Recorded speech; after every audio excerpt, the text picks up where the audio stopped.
everyone, this is my safety assignment video. Just as a recap, I am at a residential treatment facility for substance abusing women. So they have a couple of different safety procedures and protocols that are in place for both staff and residents. So I'll start with the staff. The staff has been trained for de-escalation techniques if we have a resident that is kind of getting out of control. They have been taught how to use certain words and whatnot to de-escalate the situation. They've also had some nonviolent training as well, which is certain body mechanics that are used to either kind of help restrain a resident or to kind of position themselves in a room if somebody's starting to escalate so that they can escape quickly. But the main protocol for that, if a resident is escalating and none of the techniques that are used are working, is to call the police, because they really can't restrain anybody because they don't have any restraints to hold them in. So if a resident is starting to get violent and the de-escalation techniques that have been taught are not working, then 911 is always utilized. Nothing like that has happened so far. There has been some incidences where residents are have kind of gotten a little agitated, but they've been able to be talked down, and then they immediately sit with their counselor afterwards, or whoever is on call if it's in the evening. So that seems to be working well for them.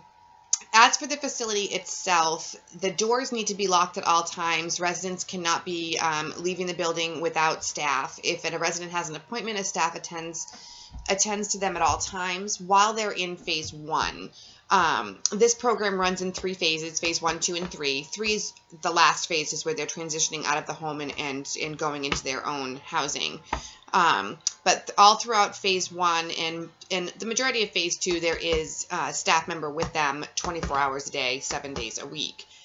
They also have strict visitation policies. There is only 1 visitation day a week, and that's Saturday, and it's for 2 hours. So each resident signs up if they have a visitor coming for the week. That particular visitor is then put through a database to make sure that they're not a sex offender, because we have small children in the home. Also, if they need to have certain things dropped off by family members or friends or whatnot, the whole spiel that is given when they call, or if somebody calls to ask for a resident, they say we can neither confirm or deny that they are here, but we'll be more than happy to pass on to whoever. And I know that sounds weird, but 99% of the time, the people that are calling know that the resident's there. But as our safety protocol and to protect the confidentiality of our residents, that's what we have to say. Also, there are strict, there are forms that need to be filled out if say a resident needs to have cigarettes and her mom's going to drop them off. That has to be scheduled 24 hours in advance and with a time, because there are a lot of things going on right now because this is a brand new facility and it's opened. People are constantly stopping by, trying to drop off donations for babies, diapers, food, that type of thing. So we're trying to protect the confidentiality of the residents. They are trying to ensure that everybody, if anybody needs something and somebody's coming to drop something off, that it's approved 24 hours in advance and there's a designated time. That way the residents know that it's coming, know that it's not a visit and that they can't see these people, and then whoever else is coming doesn't see whoever else is in the building. So it's all to protect confidentiality and safety of the residents, because we do have some residents that have come from abusive relationships and spouses do not know where they are. So we need to make sure that we protect them and their children at all times. As for any other safety policies that are in place, obviously, if it's a dangerous situation and somebody's on the property that's not supposed to be there, we do utilize the police department. We call 911. Nothing like that has happened so far. Everybody seems to be abiding by the safety protocols that are in place as far as drop off and whatnot. And anybody who comes into the home, if there's a contractor or we have a lot of parent aides that come in, DCYF, that type of thing, as well as a lot of individuals who donate their time, such as the chiropractor, the yoga lady, acupuncture, that type of thing. They all have to sign confidentiality waivers saying that they will not discuss what they see, hear, or whatever in the building.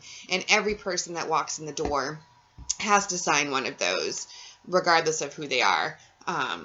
So that's to ensure safety and confidentiality, again, of all the people. And that's the main goal, excuse me, for the safety procedures that have been enlisted in this building, is to protect the privacy of the residents, their safety, from anybody outside as well.